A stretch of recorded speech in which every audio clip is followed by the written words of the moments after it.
Hello friends, स्वागत है आपका अपने चैनल पर। हम आज फिर नई वीडियो नई जानकारी लेकर आपके लिए हाजिर हुए हैं। आज की कहानी बहुत ही प्रेरणादायक है, बहुत ही ज्ञानवर्धक है। तो हम सबको भी इन कहानियों से कुछ ना कुछ सीखकर उन पर अमल भी करना चाहिए। इन कहानियों से हमें ऐसी प्रेरणाएं मिलती हैं कि हम संकटों से भी बच जाते हैं। तो कहानी शुरू करने से पहले जो लोग हमसे नए जुड़े हैं तो कृपया हमारे चैनल को सब्सक्राइब कीजिए, लाइक कीजिए, अपने प्यारे प्यारे कमेंट दीजिए। तो आज की प्यारी सी कहानी और आज का ये प्यारा सा वीडियो आपके लिए। और प्लीज़, गला थोड़ा ख़राब है तो प्लीज़ आवाज़ पर ना जाएं, आप वीडियो को ध्यान से सुनें। तो कहानी इस प्रकार है, स्वर्ग और नरक। ये स्वर्ग और नरक की कहानी है। तो इस कहानी को शुरू करते हैं। एक बुढ़िया थी, वह मर गई। यमराज उसे लेने आए। औरत ने यमराज से पूछा, आप मुझे स्वर्ग लेके जाएंगे या नरक? यमराज बोले, दोनों में से कहीं नहीं। तुमने इस जन्म में बहुत ही अच्छे कर्म किए हैं, इसलिए मैं तुम्हें सीधे प्रभु के धाम ले जा रहा हूँ। बुजुर्ग औरत खुश हो गई और बोली, धन्यवाद, पर मेरी आपसे एक विनती है। मैंने यहाँ धरती पर सबसे बहुत स्वर्ग और नरक के बारे में सुना है। मैं एक बार इन दोनों जगह को देखना चाहती हूँ। यमराज बोले, तुम्हारे कर्म अच्छे हैं, इसलिए मैं तुम्हारी यह इच्छा जरूर पूरी करूँगा। चलो फिर हम चलते हैं। तो वो स्वर्ग और नरक के रास्ते से होते हुए प्रभु के धाम चलेंगे। दोनों चल पड़े। सबसे पहले नरक आया। नरक में बुजुर्ग औरत ने जोर जोर से लोगों के रोने की आवाज़ सुनी। वहाँ नरक में सभी लोग दुबले पतले और बीमार दिखाई दे रहे थे। औरत ने एक आदमी से पूछा, यहाँ आप सब लोगों की ऐसी हालत क्यों है? वह आदमी बोला, तो और कैसी हालत होगी? मरने के बाद जब से यहाँ आए हैं हमने एक दिन भी खाना नहीं खाया।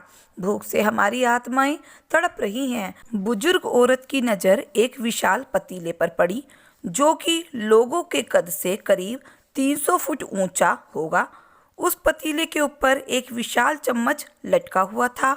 उस पतीले में से बहुत ही शानदार खुशबू आ रही थी। बुजुर्ग औरत ने उस आदमी से पूछा, इस पतीले में क्या है? आदमी मायूस होकर बोला, यह पतीला बहुत ही स्वादिष्ट खीर से हर समय भरा रहता है। बुजुर्ग औरत ने हैरानी से पूछा, इसमें खीर है? तो आप लोग पेट भर के यहाँ खीर क्यों नहीं खाते? भूख से क्यों तड़प रहे हो? आदमी रो रो कर बोलने लगा, कैसे खाएं? यह पतीला 300 फीट ऊंचा है। हम में से कोई भी उस पतीले तक पहुंच ही नहीं पाता। बुजुर्ग औरत को उस आदमी पर तरस आ गया। सोचने लगी, बेचारे खीर का पतीला होते हुए भी भूख से बेहाल हैं। शायद ईश्वर ने इन्हें यही दंड दिया होगा। यमराज बुजुर्ग औरत से बोले, चलो हमें देर हो रही है। दोनों चल पड़े। कुछ दूर चलने पर स्वर्ग आया। वहाँ पर बुजुर्ग औरत को सबके हंसने खिलखिलाने की आवाज़ सुनाई दी। वहाँ पर सब लोग बहुत ही खुश दिखाई दे रहे थे। उनको खुश देखकर बुजुर्ग औरत भी खुश हो गई। पर वहाँ स्वर्ग में भी बुजुर्ग औरत की नज़र वैसे ही 300 फुट ऊंचे पतीले पर पड़ी, जैसा नरक में उसने देखा था। उसके ऊपर भी वैसा ही चम्मच लटका हुआ था। बुजुर्ग औरत ने वहाँ के लोगों से पूछा, इस पतीले में क्या है? स्वर्ग के लोग बोले, इसमें बहुत ही स्वादिष्ट खीर है। बुजुर्ग औरत हैरान हो गई।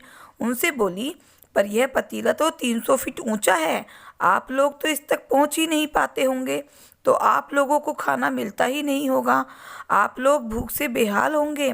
पर मुझे तो आप सभी इतने खुश दिखाई दे रहे हो, ऐसे कैसे? लोग बोले, हम तो सभी इस पतीले में से खीर पेट भर कर खाते हैं। औरत बोली, पर कैसे? पतीला तो बहुत ऊंचा है। लोग बोले, तो क्या हो गया? पतीला ऊंचा है तो यहाँ पर कितने सारे पेड़ हैं। ईश्वर ने यह पेड़ पौधे, नदी, झरने हम मनुष्यों के उपयोग के लिए ही तो बनाए हैं। हमने इन पेड़ों की लकड़ी ली, उसको काटा, फिर लकड़ियों के टुकड़ों को जोड़कर विशाल सीढ़ी का निर्माण किया उस लकड़ी की सीढ़ी के सहारे हम पतीले तक पहुंच जाते हैं और सब मिलकर खीर का आनंद लेते हैं। बुजुर्ग औरत यमराज की तरफ देखने लगी। यमराज मुस्कुराए और बोले, ईश्वर ने स्वर्ग और नरक मनुष्य के हाथों में ही सौंप रखा है। चाहे तो अपने लिए नरक बना लो, चाहे तो अपने लिए स्वर्ग बना लो। ईश्वर ने सबको एक समान हालातों में डाला है। उसके लिए उसके सभी बच्चे एक समान हैं। वह किसी से भेदभाव नहीं करता। वहाँ नरक में भी पेड़ पौधे सब थे और वहाँ खुद ही लोग आलसी हैं। उन्हें खीर हाथ में चाहिए। वह कोई कर्म नहीं करना चाहते, कोई मेहनत नहीं करना चाहते। इसलिए वहाँ मनुष्य भूख से बेहाल है, क्योंकि यही तो ईश्वर की बनाई इस दुनिया का नियम है। जो कर्म करेगा, मेहनत करेगा, उसी को मीठा फल खाने को मिलेगा। तो फ्रेंड्स, देखा आपने, मेहनत का फल हमेशा मीठा होता है। हम मेहनत करेंगे, कर्म करेंगे, तभी तो हमें कुछ मिलेगा, अन्यथा नहीं। इसलिए मेहनत करें और खुश रहें। तो फ्रेंड्स, आपको यह हमारी कहानी कैसी लगी कमेंट बॉक्स में ज़रूर लिखें। तो मिलते हैं फिर नई कहानी के साथ। और प्लीज़ एक बार फिर से कि आवाज़ पर ना जाएं, गला थोड़ा सा ख़राब है।